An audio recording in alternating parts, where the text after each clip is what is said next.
पड़ जाता है। तो फिर तो मैं भी उस फहरिस्त में शामिल होंगी। हरगिज नहीं।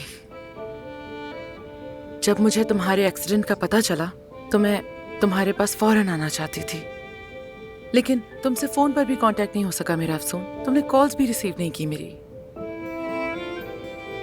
जानती है मैं आज क्या सोच रही थी? बेशक आमिर की अपनी फैमिली के साथ बहुत सारे मसाइल हैं, लेकिन वो मसाइल भी मुझे बहुत खूबसूरत लग रहे थे।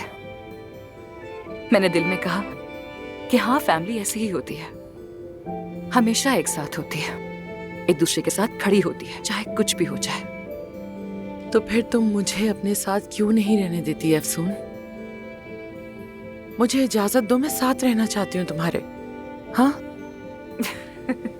अफसून, प्लीज मेरी जान, आई रिक्वेस्ट, एक बार मेरी बात तो सुन लो, सिर्फ एक बार। ठीक है, ठीक है, मैं सुन रही हूँ, बताइए। देखो, जब से मैंने होश संभाला है, मेरा ख्वाब था कि मैं डॉक्टर बनूं। मेरा सबसे बड़ा ख्वाब इस्तांबुल में रहना और आजाद रहना। जब मैं यूनिवर्सिटी की तैयारी कर रही थी तो तुम्हारे बाबा से मिली।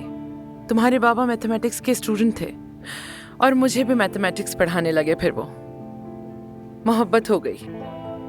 फिर मैंने इम्तिहान पास कर लिया, इस्तांबुल और मेडिकल।